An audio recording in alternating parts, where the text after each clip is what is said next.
Di palsu hancurkan hidup mereka. Kebenaran terbungkam, jiwa meredup di hadapan hukum yang buta. Masa depan tergadang, harapan sirna. Di ruang gelap tanpa cahaya, tuduhan datang tanpa suara. Mimpi yang indah berubah ngeri. Tak ada harapan, tak ada peri.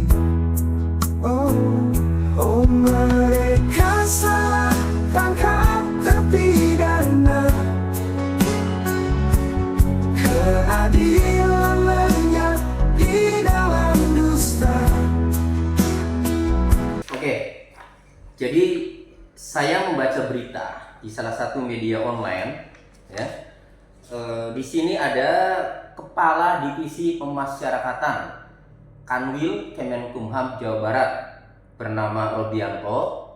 Dalam pernyataannya di salah satu media online, ia mengatakan bahwa alasan tidak dikembalikannya salah satu atau satu narapidana bernama Sudirman, ia mengatakan bahwa menunggu rekomendasi dari LPSK, Lembaga Perlindungan Saksi dan Korban. Jadi menunggu rekomendasi dari Lembaga Perlindungan Saksi dan Korban atau LPSK, ucap Robianto tanpa menjelaskan secara detail mengenai rekomendasi dari LPSK tersebut. Oke, saya bahas. Jadi kalau Pak Robianto, Kepala Divisi Pemasyarakatan Kanwil Kemenkumham Jawa Barat, mengatakan bahwa tidak dikembalikannya atau belum dikembalikannya Sudirman ke lapas karena alasannya menunggu rekomendasi dari LPSK. Pertanyaan saya adalah, siapa yang mengajukan Sudirman ke LPSK? Siapa yang mengajukan Sudirman meminta perlindungan ke LPSK? Itu pertanyaan yang sangat penting. Karena berdasarkan Undang-Undang Nomor 31 Tahun 2014 tentang perubahan atas Undang-Undang Nomor 13 Tahun 2006 tentang perlindungan saksi dan korban, itu diatur di dalam pasal 29, di mana yang berbunyi tata cara memperoleh perlindungan sebagaimana dimaksud dalam pasal 5, yakni sebagai berikut. Jadi tata cara memperoleh perlindungan dari LPSK itu sebagai berikut. Huruf A, saksi dan atau korban yang bersangkutan baik atas inisiatif sendiri maupun atas permintaan pejabat yang berwenang mengajukan permohonan secara tertulis kepada LPSK. Jadi untuk mendapatkan atau memperoleh perlindungan dari LPSK, maka yang bersangkutan itu harus mengajukan permohonan secara tertulis kepada SPK. Pertanyaan saya, apakah Sudirman yang menurut orang tuanya ada kekurangan secara berpikir, apakah ia mengajukan permohonan secara tertulis kepada LPSK? Kan itu pertanyaannya. Nah, apakah mungkin Sudirman mengajukan? Tidak mungkin Sudirman itu yang mempunyai keterbatasan dalam berpikir, kemudian tiba-tiba ia mengajukan permohonan secara tertulis kepada LPSK. Tidak mungkin. Sehingga ini menjadi pertanyaan, apakah Sudirman ini mengajukan perlindungan ke LPSK? Lah kalau mengajukan, siapa yang mengajukan? Apakah Sudirman atau yang lain? Sudirman ini mempunyai keluarga. Sudirman ini mempunyai orang tua. Nah, jangan dijadikan Sudirman sebagai alat untuk mengejar DPO atau untuk mentersangkakan orang lain. Nah, jadi harus jelas ini baik dari Kanwil Kemenkumham Jawa Barat maupun dari Polda Jawa Barat harus bisa menjelaskan.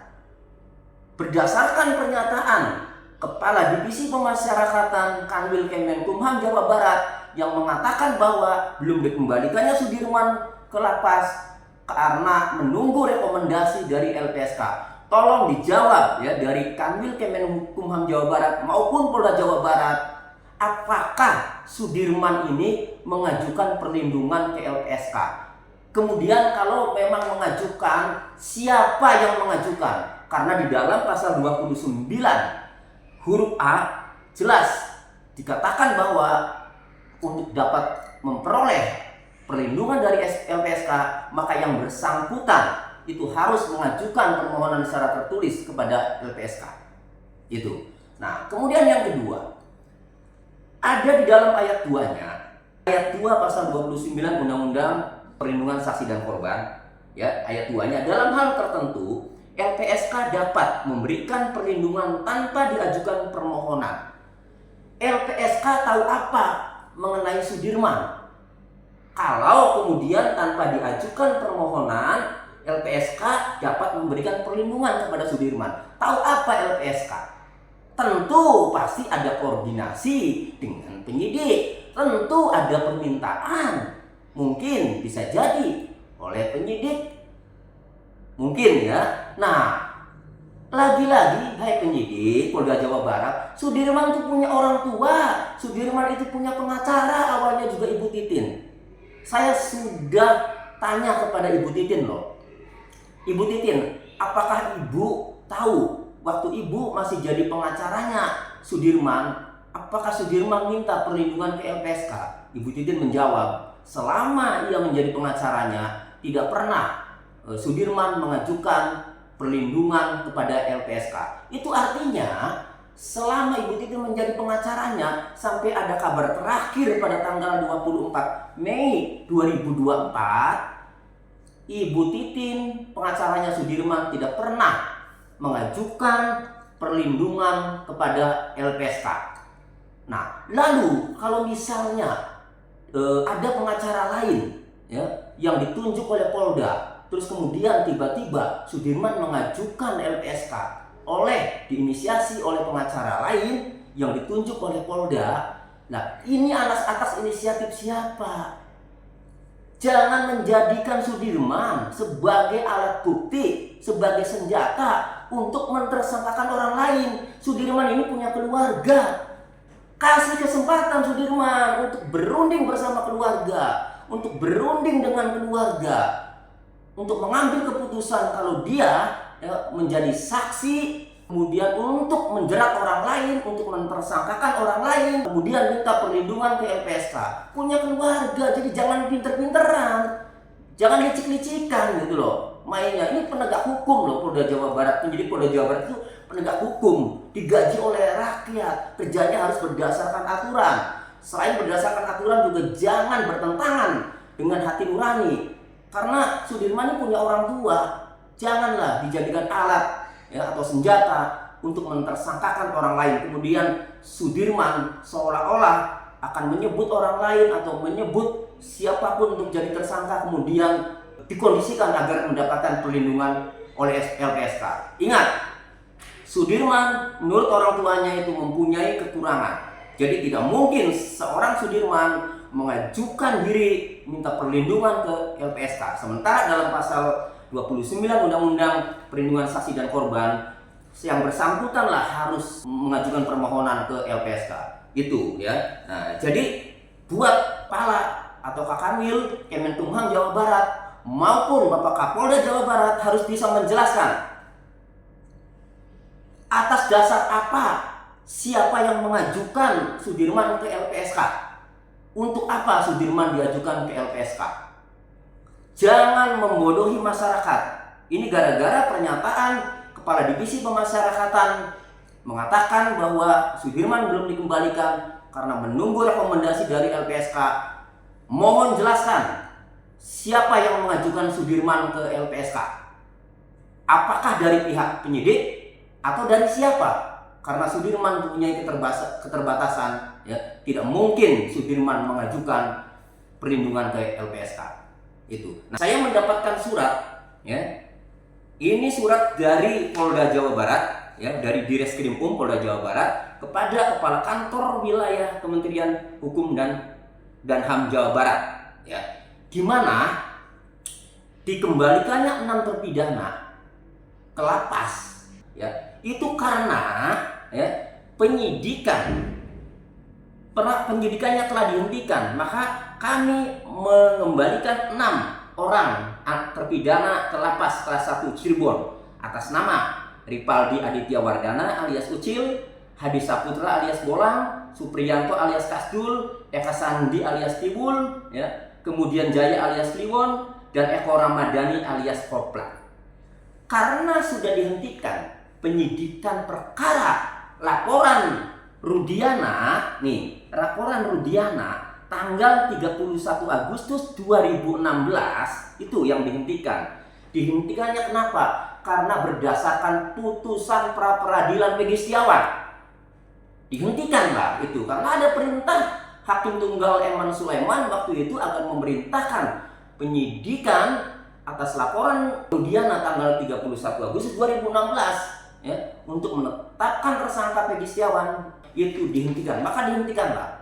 Nah, karena dihentikan, 6 orang ini, 6 narapidana ini dikembalikan.